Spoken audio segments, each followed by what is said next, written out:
Damn it. Hey! Welcome to the Ramble Radio, motherfucker! But Yeah. also video. I don't know if you know that. Also video. video. I'm taking this weekend not being delusional at all, everybody. No, just bring out the old last Super Bowl championship hat. Circa 1995. I'm ready for a fourth one, baby. I'm ready for a fourth hat. Oh, man. You know, things just you and I. Yeah. Yeah. It's still. He's not here to help celebrate your Week 1 victory. Well, he did a group text with us when he just said 17-0. He did call 17-0. He called it. It was now. Here's the look. I'm gonna run my fucking mouth today and today only, because next week might suck. Who you guys got next week? Okay. Can I give you my prediction? Can I give you my prediction? Please. It's Aaron Rodgers and the Jets next week. Oh, do you have the Aaron Rodgers? Oh, interesting. They come to town. Let me tell you something right now. This defense is going to smack that motherfucker around so much. After the game, he's going to get vaccinated. He's going to quit believing in all these bullshit conspiracy theories.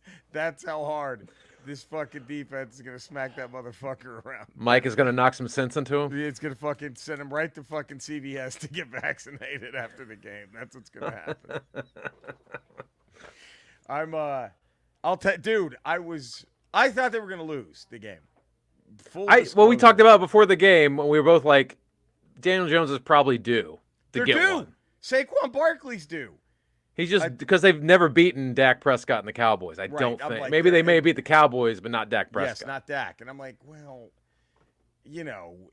Dak isn't really that undefeated against everyone in the league kind of guy. So I was like, this is going to catch up. They're just due. Whether the Cowboys have a better record in this season or not, they're due. The Giants were due to beat them. That's what you thought. If the Cowboys were even the better team, which I thought they were. I'm not talking shit. I didn't think they were better than the Giants.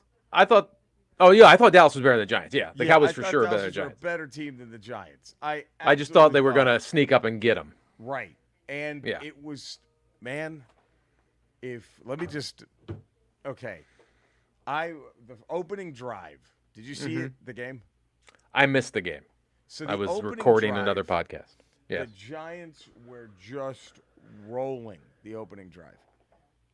Daniel Jones was scrambling, getting first downs, keeping it alive. Yeah. Then they and this was, dude, here's why you and I both thought the Giants were going to stink this year. Yeah. Here's why I think that's going to happen. Because, losing 40-0 at home doesn't.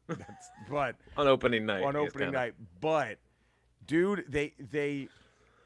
So here's the sequence of events. I believe they might have been even in the red zone or right outside of it. And I was like, okay, well, this defense isn't shit. I was so bummed out. I'm like, dude, I was like, well, either Cowboys defense is as good as I thought, or you were getting ready to hang up the whole season after the first drive. Yes, that's how mad I was at seeing fucking Daniel Jones. That's how insane Cowboy fans are. I was done, Eddie, and I was like, God damn it! The first drive. Yes, I was blowing all up. After their second first down, I literally was blow it all up. How do we blow this up? How do fire we everybody? Get rid of everybody. Clean house. Fuck them. And then, but here's my honest thought was, this defense needs to settle in, because you know what I mean. It was like they really need to settle in, and I thought the Giants were going to score on the opening drive. I didn't think it was going to be that easy, and I didn't think that they were just going to march down that quick for a touchdown.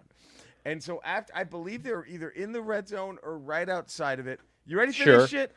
Yeah. False start. Lay it on me. False start. Oh. The very next play, the center looks like he just rolls the football like a bowling ball to Daniel Jones instead of snapping it to him. It rolls back like 12 yards. Jones has to run, jump on it. Parsons that effectively kills the drive. The very next play, they're going for a field goal. It gets blocked and returned for a touchdown. So, game over. That was the game. That was the game. They never. I was stunned at how how do you let that derail you that bad, right? That you can't recover. Which is weird for a team like the Giants, who last year won so many games at the end of games and on last plays. Like that would happen in their benefit with like 30 seconds left, right? Like, but last year was such a resilient Giants team, and for this team to just fold after a moment of adversity, it was shocking, crazy. And then and then Dallas, in true Dallas fashion, our new kicker missed the extra point, so it was 6-0. And I was like, okay, what are the Giants going to do? And they don't. And then that's when the defense just, oh my God, like it was Daniel Jones was just running for his life the rest of the game. It was just someone was against that revamped Giants offensive line. Yeah, that was supposed to be super giant, and the team was supposed to be the fastest team in the NFL, where they were supposed to take care of these kind of pass rushes because he just zips it and the guy's gone. But none of it happened. And it was, I thought, when I thought it was over, was, I think it was, I think Dallas was up, oh God, it was 13-0, something like that. Maybe it might have been 16, because then thank God the kicker didn't miss anything after that extra point. But it was I think it might have been 16 or something to nothing, and Daniel Jones hit Saquon Barkley, and they are on their own 7-yard line, right? He hits Barkley with a short pass. Barkley catches it. Right as he catches it, Diggs pops him. The ball shoots up into the air into our safety Bland's hands. Touchdown. I'm like, that they're done. They're snake bit. It's fucking over. It was it was. But it'll be interesting you still don't know who the Cowboys are. You know who their defense is, but their offense, you didn't need them to do anything. So I still don't know if they're going to be good. Well, I mean, because if you look at the stat line, Dak didn't have a great game. He had a very, very mediocre game, but very pedestrian game. Well, one thing that is not an excuse for him, but it was a pouring rain, right? So that's always weird. But about his tight ends, the new tight ends dropped about 3 gimmies, gimmies, and CD Lamb also dropped a gimme, so that didn't help his percentages, right? But it was, look, I think the biggest thing that happened yesterday for the Cowboys was no turnovers for Dak. That was, man, if that, now, you think that. You think that might be a result of Mike McCarthy calling play as opposed to Kellen Moore? Because Mike McCarthy's more, okay, he was in Green Bay. He's a little more conservative, a little more high percentage guy, where Kellen Moore is the former quarterback who liked to wing it around. He wants to so he liked to take the shots. So maybe McCarthy protects Dak a little bit more this year. I think doesn't let Dak be Dak. I think that's the whole point. And as much as because with that defense, and if Pollard's healthy, and those receivers, you don't need Dak to bail you out. You don't need Dak to do anything. You didn't have to. You just need him not to. Just don't throw fuck it up. Yeah. Don't turn it over. Just be Brad Johnson. Be Trent Dilfer. Don't fuck it up. Be Joe Flacco that won Super Bowl. Just don't fuck it up. Don't fuck it up. That's now the Giants next week play the Cardinals, which now is an interesting game to me. That might be the game of the week. Because the Cardinals played Washington much more difficult than I thought it was going to be. I thought everyone was saying it was going to be a blowout Washington, that Cardinals are tanking for Caleb or whatever his name is. And the Cardinals came out and played pretty aggressive defense, and they weren't that bad offensively. Yeah. And now to see the way the Giants laid an egg, I mean, Giants go down 0-2, they're out of this. I do not see how they come back because the rest of the division, I honestly think Philly looked the weakest. Yeah, out of the teams that won, I think Philly looked the weakest. Does that make sense? They looked the most lethargic. Like, you could tell that it was Right. like, I know they was talking about a Super Bowl hangover for the team that loses. That felt like they were still in that days of we lost the Super Bowl. And they might be a very dangerous team because they are on paper. So maybe this was what they needed to A wake up fucking call. around. But literally, that one ball that goes through the receiver's hands and then is pick sixth by the Eagles, if that doesn't happen, the Eagles lose that game. And if that guy gets his other foot in, they lose that game at the end. They're gonna. It's. I mean. So. But this is the Giants' next few weeks. Okay. Before they get to the Commanders on October 22nd. And I think y'all are going to absolutely roll them. This is the Giants' schedule. Now, after the Cardinals, which maybe could be a top. Maybe they kill the Cardinals or whatever. Right. But then they got the Niners, the Seahawks, the Dolphins, and the Bills. The only team that's looked bad out of that schedule are the Cardinals and the Seahawks. And that's it. And I still don't know if I'd favor the Giants over well, maybe the Cardinals because the Cardinals are tanking. And the Giants can't tank, can they? Because they just gave Daniel Jones that massive extension. So how do you tank? Here's what I thought. I was texting you this. I think every other NFC East team, Cowboys, Commanders, and Eagles, need to draw straws every year, and one of them throws a home game to the Giants, right? And so it's like, hey, Dallas, this is your year. Thanksgiving, whatever. You got to lay one. Just so when they keep Daniel Jones, they think, oh, God, maybe this guy's the real deal. Like, that needs to. But seriously, if the Giants lose next week to the Cardinals, it's a very real possibility they go 0-6 before they get to the Commanders. Because this, yet again, like the end of last season, we could be looking at 3 teams from this division going to the playoffs. And if the Giants lose next week, I think, because that's how I think like you said, I think they're done. They're out. They could be 0-6. They could literally be 0-6. What do you do at that point? And it's like, it's got it. After you gave all that money to Daniel Jones and you gave Saquon Barkley, you should have just, I mean, I don't know, man. And we talked about this, but I would be the most hated GM if I ran a team right now because they did the same thing to my guy, right? All these extensions, all these mega and I know you have to do it. And I'm not mad at the quarterbacks. Dude, go get paid. The fact that Kirk Cousins will never have to worry about money the rest of his life. The fact that dude's made $250 million in his life playing, buddy. I mean, playing fantasy football. Right. It's like, hey, I ain't mad at you. Live it up, right? But if I were a GM or the owner of a franchise, if I had, like, let's say we talked about Joe Burrow, all the tools on earth, right? But he still hasn't won he took you to a Super Bowl, still hasn't won one, extremely injury prone. I know they had to make him the highest paid guy in the league. Yeah. But I would have fucking traded his ass for draft picks. Well, you look at it this way. And load up the trenches, man. If you draft a quarterback in the first round, you get 4 years plus that 5th-year option if you want to do the 5th. So you basically have him for 5 years on a rookie deal. On a rookie deal. And if you spend all your money on the rest of the team, and you have a good enough rookie, say second, third, or 4th-year quarterback to win a Super Bowl, then why do you and if he can't win it in that first 5 years and you've built a whole team around him, then I don't think you're going to then giving him half the money of the franchise isn't going to help you. I think it's crazy. I mean, again, and I'm not mad at these guys. Go get your money, especially playing quarterback, because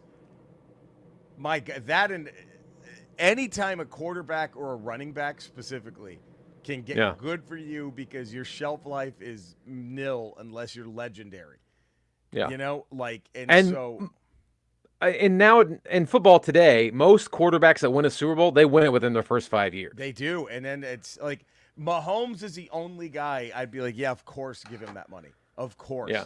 But it's because he's got 2 in under 5 years. He's got 2. You have to. And now, but the only bummer is now that they've done that, you saw what happens with the lack of depth on that team. Yeah. Because week 1, who were they playing? Lions.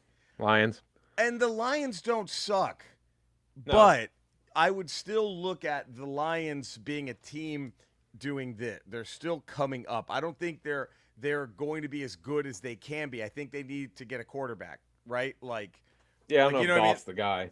But like they're coming up. I still think Kansas City should handle them. But you Well, take three you would starters out, think, and you would like think they have, and if that was if you tell me before that game starts that Kansas City will be down by 1 point with 2 minutes left and Mahomes has the ball, you're right. like, well, Kansas City's going to win the They're game. gonna win. They're gonna win, and it But didn't they didn't. happen.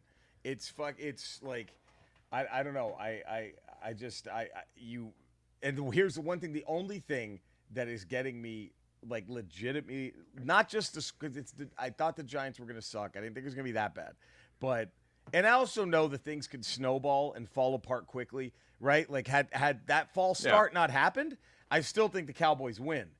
But I bet it's like 30, 25-10, 25-17. It's a bit of a game for a minute. Right. But it's also like, who is that? Who is the Washington coach? That famous game where like y'all lost like 73-0, like in the 30s or whatever, and and there was like a dropped pass in the game, and they asked the head coach, like, did it make it? And he goes, yeah, it would have been 73-7 or whatever. Like, he's like, yeah. It's like, I don't know that if that false start doesn't happen, that Washington wins that game. They probably score on that drive, but I just don't know. Like, I don't think they're still going to win it. But I think what's giving me hope about this Dallas defense is it's what you wanted as a Cowboy fan. What I wanted to have happen was they started doubling and tripling Micah Parsons, and every other dude on that line was getting a sack. You know what I mean? Which is the way it should be. Yes, it was like I think the Cowboys had 7 sacks and 3 turnovers, and it just and they were like no names guys. You're like, who the fuck is that? Like making plays. So it's that's the one. It's Dan Quinn. He's the most important person on that sideline in that booth. No offense to Mike McCarthy, but Dan Quinn is I don't know, man. I do want to see them play a team with team. a team with a really good offensive line, one that can maybe handle Parsons. Yep. And that's what I don't know about the Jets. Are the Jets supposed to have that? Their weakness is their offensive line. Right. And if they have a weakness, it's their offensive line. Is this? I mean, I don't know what. But I think they have a way better defense than the Giants. Oh God, dude, I don't know, man. I genuinely feel bad for Giants fans. I mean, to have that. Well, I think they were given some snake oil last year with that team. That team was a mirage last year. And so, but what does that mean? Is Daboll somebody that you are okay with, or did he make them overachieve? And now the bill is due, or is he not the guy? Like he may be a good coach, but I just think that if anyone followed that team, even sort of just passively follow that team last year, you realize they won 6 or 7 games in like the last 2 minutes on all things that bounced their way. I wasn't paying attention to them that much that year, and I remember you telling me because I was like, dude, Giants kind of worry me. And you were like, no, they're winning every game like by flukes. It's just great. Look, now great teams win close games. Sure. But they were winning games by fluky, like that ball bounced a really weird way. Right. That was a really weird non-call by a referee. Like there was a bunch of weird shit that happened every time they won. Right. And so it was just like that. I don't think they were as good as everybody thought they were last year. And they proved that when the Eagles destroyed them in the playoffs. Killed them. And then I think in the last 2 games with that game and then with this game, they've been outscored like 80 to like 7, I think, or whatever the score is. It's a brutal 1-2 punch for them these past 2 games. Brutal. Both division teams, both division rival, Eagles and then the Cowboys, just obliterated them back to back. And that's the worst feeling is getting. We've all been there. Our teams have both been cleaned by the Eagles, and it sucks. Yeah. I've been cleaned by the Giants. It just getting stomped by a division rival is the shittiest fucking feeling. Yeah, and it sucks. By the way, I forgot to mention this about Cody. You think he's an Iowa getting receipts for the helpless people flipping off Trump at the game? Well, I don't know if you know this, but uh, there's a lot of speculation that was a body double of Trump. Oh, of course they were flipping off that it wasn't the real Trump. They were mad. It was a guy in a rubber mask because the real Trump is so much taller than that. Right. And he usually, and according to some of the people on the QAnon post, towers over everyone. He's and so this Trump giant. was much shorter. And he's like 215 pounds only. Yeah. So we don't know if that was the real one there at the game, according to some people. This is this is why these fucking dipshits, these fucking morons. I don't know how we're going to get them to see reality ever again. They're so far fucking gone now. It's like, okay, it doesn't matter. Any evidence, any proof you stick in their face. Well, no, actually it wasn't Trump. It was like, okay, there it is. Like, you fucking morons. Just stop this. Like, it would be like if the season were reversed, the opening game, and Dallas lost 40-0. And I was like, well, that actually wasn't the start of the season, technically. That was, the season hasn't actually begun yet. Like, that, it would be like, what the fuck? Dude, they're fucking, it's like, man, they're fucking It's gone. like, you guys don't know, you're 0-1. No, we're not. No, we're not. Steve's not even started yet. That wasn't even the Cowboys out there. It was like, okay. I'm awake. I'm a truth seeker. I'm a truth seeker, but I believe the dumbest shit. I'm a truth seeker, but I believe the Why dumbest don't you wake shit up? Said. Why don't you wake up? I seek the truth, but you can sell me on the dumbest shit ever. I'm a truth seeker, but I'm easily sold on the dumbest ideas ever. Like, there it is. Well, wow, there you go, truth seekers. Fucking it. They just had it. It's amazing. It's like, goddamn it. The fucking.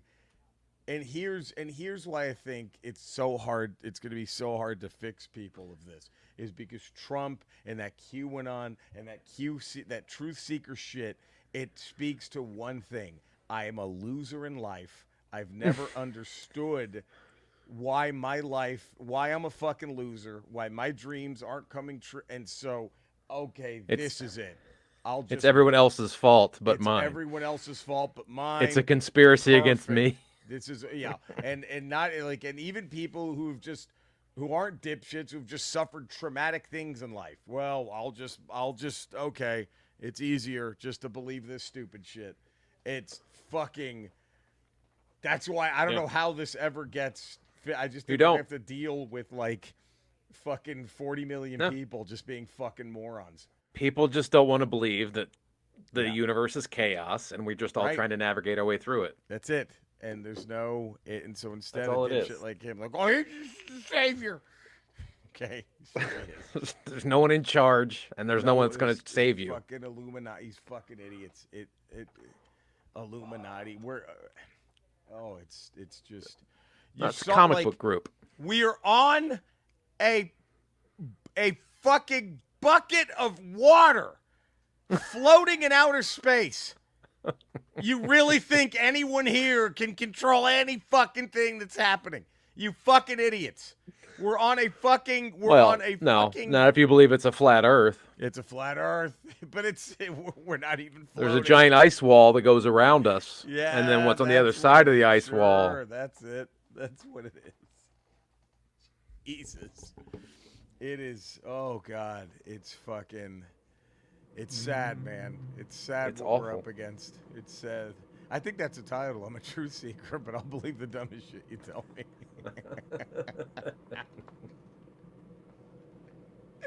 By the way, big update. Ramble update. You ready for this? Yeah. Eddie, who talks football better than us? I don't think anybody. Who that was just the best breakdown of the NFC East Week 1 that I think you'll get anywhere. You're going to get anywhere. Fucking anywhere. And I might be calling this too. Now when this airs, we'll know if I was right or not. But okay, I'm just saying. Okay, just say anything can happen in sports. Don't be surprised if Buffalo whoops the living shit out of the Giants tonight. Don't be surprised. You're talking blowout, like 14, 21 point win. Don't be surprised if this shit is You're saying take the 28 spread on Buffalo. Yeah, 20. I'm saying 28-14. Don't Wow. be surprised. I don't know. We got to see. I don't know. But Is that your daily lock? Is that your pick 'em for the week? That's Roach's pick. I would never. I gambled one game in Vegas when I was there, $20 at the sports book, and I lost. So don't listen to me as well. It was sucked. I was right and I was wrong on the same parlay bet. I took $20 to the sports book and I said, you know what? I think Texas is going to beat Alabama. I just had that feeling. And so what I did, I put 20 on Texas winning, but then I was dumb enough because the over-under was 54, and I'm like, I don't know if it's going to go to 54 points. It went to 58, so I bet the under. So I was right about Texas, but I was wrong about I should have just left the spread alone. See, I got greedy because had Texas won, I would have won like $60. But had the parlay happened and had the under, I would have won 100. So I was like, But it was, it was greedy. I should have either taken the over but it was one of those games where it was like 13 to like 9 for like 3 quarters, and I'm like, and you're like, I got this. I think this might happen in the fourth quarter. Like each team scored like 3 touchdowns. Like, God fucking damn it! Like, oh man. So that was my first and last venture to the sports book. Well, good for you. Thank you in Vegas, but. There we go. Now, I hate to do this because, you just got all this football knowledge. Real quick ramble update I never got to. 138 5-star ratings, baby. Ooh. We're climbing back. Okay. We are climbing back. Okay. And now, when are we talking to Soaker? I guess it's going to have to be Friday because probably Friday. By the time it airs, we will have just recorded Wednesday's ramble. So we'll talk Friday. And I've been watching Punisher. I've been watching Punisher Warzone to get a feel for our guy again. Fuck, he was so good. He's fucking great. Ray Stevens was so good. That Punisher movie is so underrated. It's a really good one. It was, oh my God. Like, is that the one, I believe, when he puts the fucking leg of the chair through that dude's eye socket, right? Yeah. The whole opening sequence, he busts into the mansion, you're like, all right, well, how's this going to go? And all of a sudden, he just starts fucking taking people out. Yep. You're like, this is a Punisher comic come to life. They actually made a Punisher. Lexi Alexander directed a Punisher. She made a Punisher movie. Yeah. Like it goes dark in the dining room, and all of a sudden a red flare comes on, and he's Punisher's standing in the middle of the table, surrounded by mobsters, and then just fucking takes them all out. It's great. So good. Yeah, but all right. Anyway, Skeletor. We just wrapped up week 1 in the NFL, which is our National Football League. It's one of our favorite sports down here on Earth. Is there a favorite sporting event or sport up there on Eternia? Eddie, that's a wonderful question, and I'm glad that you've asked me that. It's probably the biggest money in Eternia is sporting, and the biggest sporting event is it's actually run by me. I'm your commissioner. I'm also the biggest star of the sport. It's just that how many women can I make queef in under an hour? And people come from all over Eternia to watch biggest spectating sport. And by the way, I'm undefeated. I break my own records all the time. All I do is make women queef. And that's it. Of course, look, since you all aren't in Eternia, and no one from Eternia will see this, I'm not going to lie. I do have a queef machine set up. So if she's not queefing, it makes the queef noise. Nobody can see it. I have a spell. It hides it. So it sounds like she's queefed. And of course, all the women who don't queef are murdered right after the competition so they can never tell anybody, actually, I didn't queef. So, I'm still the best there ever was at it. We're actually having our version of the Super Bowl where I'm going to try to make 45 grandmothers queef in under an hour. And it's going to be held in the largest venue in Eternia, and that's He-Man's mother's pussy! It's so giant! You get it? Did you guys get that? Yep. Yeah. We got it. Yeah. Yep. I know. But, it's okay. These grandmothers, if I do kill, they were going to die anyway. Thanks, Elon. Thank you for that one.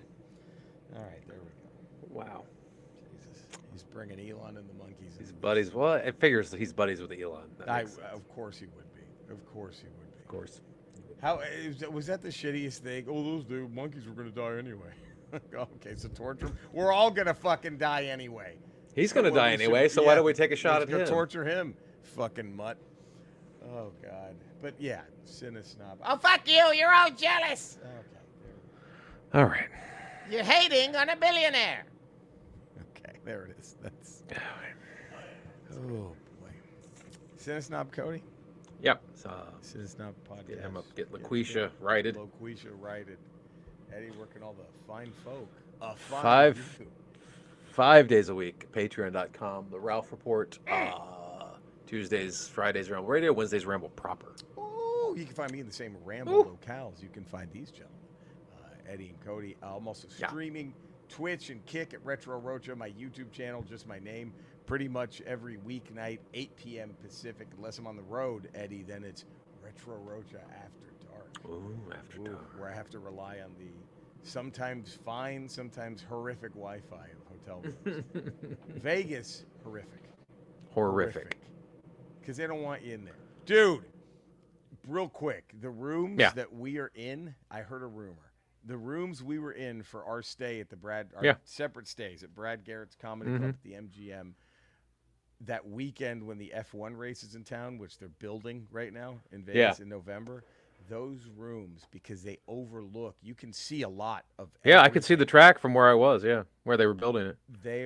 That is going to be like what I heard, $25,000 a night, because they don't want anyone just peeking out. Oh, there's the race. No, you better pay for that shit if you want. That is I mean, race. I found out those rooms are normally regularly like off season $900 a night. Yep, and the fucking $25,000, and they were saying like some of the restaurants on the Strip, I think it's like $1,500 a table, per person, to have a table overlooking the race. And if the restaurants don't want to do that, they're going to put these giant black plastic things to cover so no one can see the race while they're in there. So you can sit there while you're eating and go, and then that was it. That's great. Wonder who's winning. It's a dumber event to be. That's going to be the dumbest event to go to live is racing. But if you love it. Yeah, it's hard to understand. It's like you got to, because F1, it's not that oval like in NASCAR, right? Like no, F1, it's all around. Right. I guess at NASCAR on the track, you can kind of see the whole track from the bleachers, but like F1, it's like, are they coming? Are they coming? Oh, here they come. Here it is. Okay. Whoa, what a 2 seconds that was. I don't know. Fuck it. And I could get it if you're right near the finish line, because you're going to see who's coming across. But if you're like in the middle of the track and you're just like, okay. The starting line. What the fuck is the point of that? All right. Well, that seems stupid. I think, and golf is almost as dumb, because you just those people who are watching hole number 5. Who gives a fuck what happens on hole number 5? What you came all the way out here to see that? That's like you literally buy a ticket to go to a football game. They walk you in, you watch the kickoff, and then they walk you out. Like that was like, there you go. Watch the rest on your phone. I think, if I'm not mistaken, Rambler extraordinaire, Snides. I think he's going. He may have said he's going to see that race. So, Snides, educate us. We're not saying we know it all. We're just wondering. Be our Ramble correspondent from the F1 race. Be the F1 correspondent and let us know what's the appeal. Because I'm with Eddie. Isn't it just? All right. Yeah. Which I get the appeal if you're sitting near the finish line. I get that appeal. But like, if you're on mile 3, I don't understand. I would have to be on those Cobra helicopter things that the one person with the little bump just like watching the whole fucking thing. Like that would make sense. I would do that, but man, we'll see. So let us know, Snides. Please find us. Please love us. You know where to do it. We love you guys. Stay safe, and we'll see you tomorrow for a proper ramble.